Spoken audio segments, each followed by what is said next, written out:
This podcast contains open discussions about mental health that may include topics such as anxiety, depression, trauma, and other sensitive experiences.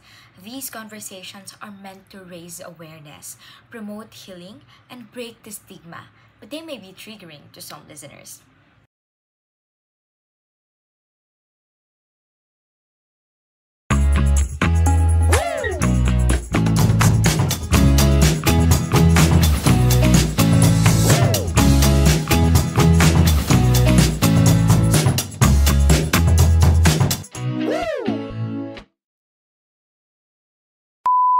Hello everyone, welcome to Mind Matters. Usap tayo, the podcast where we talk about things that affect the way we think, feel, and live. I'm Shelby, and every episode, samahan niyo ako sa safe space na to kung saan there's no judgment and no pressure. Dito sa podcast, mahalaga ka at mahalaga ang nararamdaman mo. By the way, I am Brian. I'm Chris. I'm Amy. And I'm Kian. Today's episode is called Let's Talk About Mental Health, where we will have a conversation about what mental health is, why is it matters, and how we can take care of ourselves and others. Mental health affects everyone, and yet it's something many people still find hard to talk about. So we're here to educate you and hopefully make it easier to understand. Tama yan. Sa panahon ngayon kasi, ang dami na talagang naaapektuhan ng mental health issues. At hindi lang basta-basta, kasi pati way of living natin, apektado na rin. Grabe, diba? Lalo na sa mga kabataan, ang dami na rin cases ng depression and anxiety. Di ba, as in super heartbreaking. Kaya sobrang important na mapag-usapan talaga natin to para makapag-raise din tayo ng awareness at ma-realize ng mga listeners natin na hindi biro ang depression at anxiety. Pero wait, what is mental health? Some people might hear the term often, but it's still not clear to them what it really means. Right! Ang mental health ay hindi about sa pagiging baliw ng isang tao, everyone, na gaya ng usual stereotype ng mga tao. Ano ba talaga yung meaning nito, no? Let's start with the basics. So mental health is more than just not having a mental illness, because according to the World Health Organization, it's a state of well-being and lets us cope with life stresses, work productively, and contribute to the community. It's something everyone has, not just people who struggle with it. There are also different types, Chris. Ano ba talaga yung mga iba't ibang types nito, no? Of course, mental health conditions include mental disorders and psychosocial disabilities, as well as other mental states associated with significant distress, impairment in function, or risk of self-harm. People with mental health conditions are more likely to experience lower levels of mental well-being, but this is not always necessarily the case. Exactly. And it exists on a spectrum. May mga araw na okay tayo, may mga araw naman na hindi. At gino-consider natin na normal lang yon kasi may nararamdaman tayo.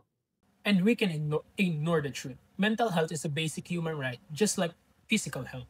That wraps up defining what mental health is, pero bakit nga ba nararanasan pa rin ng mga tao ito?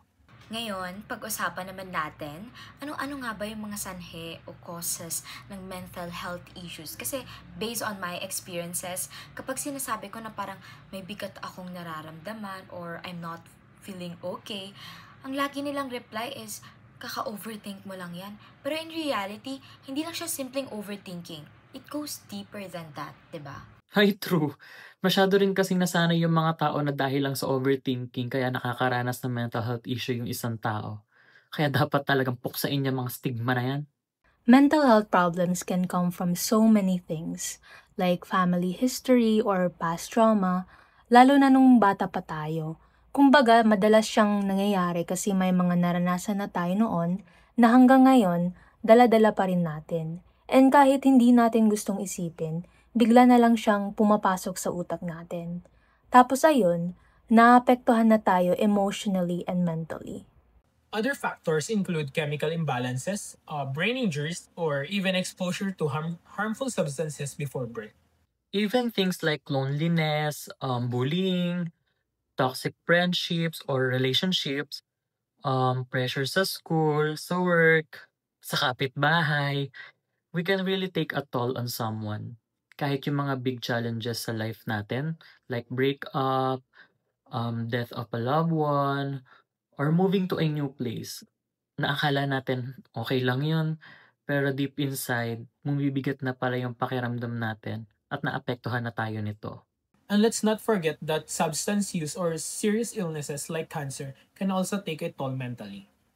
Understanding the causes help us have more empathy. But aside from knowing why it happens, we also need to talk about how people view mental health because sadly, there's still a lot of stigma. So why is mental health awareness so important? Because silence can be deadly talaga. When people feel judged, they're less likely to seek help. According to WHO, 1 in 8 people worldwide live with a mental health disorder. But many never seek help because of stigma. Stigma makes people feel ashamed or embarrassed like they're weak for needing help. But that's not true. At ngayon na napag-uusapan na natin, like what we are doing right now, it helps normalize the conversation. And when people share their stories, others starts to feel less alone. Okay, pero paano ba natin mapapangalagaan yung mental health natin before things get worse? Kasi ako personally gusto ko rin talaga ingatan yung sarili ko. Kasi with this society right now, talaga maapektuhan ka day. Self-care, alam mo yan, yung pag-aalaga mo sa sarili mo, hindi lang sa katawan, kundi pati sa isip mo, sa emotion mo. Ibig sabihin, you take time to do things that help you feel better and live well. Kahit simple lang, yung pahinga, skincare, quiet time, or even just saying no sa mga bagay na draining para sa'yo. That's self-care. Nakatulong siya para mabawas-bawasan yung stress mo, makaiwas sa mga sakit na related sa mental health, at tumaas yung energy mo. Kaya kahit paunti-unti, at least may progress, diba? Malaki na agad yung epekto sa mental health mo. Tingin ko rin, it includes like getting enough sleep, eating well, and moving your body. Even just walking for 30 minutes can help. Cardio rin yun. Kahit tuwing gabi o umaga, take time na lumabas tapos maglakad-lakad lang. Malaking tulong na yun. Also doing calming activities like meditation, journaling, or just listening to music, it can make a huge difference. Setting boundaries and learning to say no is also a form of self-care, you know. You should know your limits. And most of all, connect with people. Call a friend, open up. We're not meant to go through life alone. Pero alam nyo, minsan, we're okay. Pero yung mga mahal natin sa buhay, hindi sila okay. What do you think we can do to help them? Like, magugulat na lang tayo, iiyak sila sa atin. Tapos tayo, maku-curious tayo o maku-confuse tayo kasi hindi naman natin alam kung ano yung pinagtataanan nila. Based on my experience, just be there for them. You don't have to fix them, just listen to them. Supporting them does not have to be loud. Yung pagstay mo rin para sa kanila, enough na yun para ma-feel nila na valid yung nararamdaman nila. Or pwede mo rin sabihin sa kanila na, pansin ko ang tahimik mo lately. O may napapansin akong changes sa'yo. Gusto bang pag-usapan? Kumbaga, hindi mo kailangan pilitin na mag-open sila. Tanungin mo muna kung okay lang ba sa kanilang pag-usapan yon. Exactly. Do not force them but don't disappear either. Let's also keep checking in. If we're experiencing a mental health problem, our first instinct might be to hide away and avoid our friends.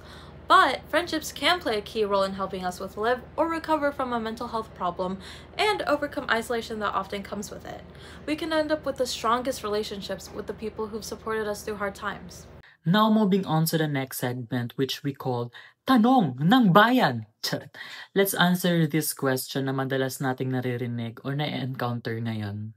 So for the first question in live chat, how do I convince my parents to let me go to therapy? I would say be honest. Share how it affects your daily life. If they're unsure, offer to bring them info or even let them meet the counselor. Okay, so the next question is, what if I feel empty but everything's going fine? This one's an interesting question. That's still valid. Mental health doesn't always match your outside life. Don't feel guilty and reach out anyway. Okay, so for the next question dito is, what do I do if I don't feel like getting out of bed? My answer to that is start small. Get up, drink water, take a shower one step at a time. And if it lasts long, ask for help.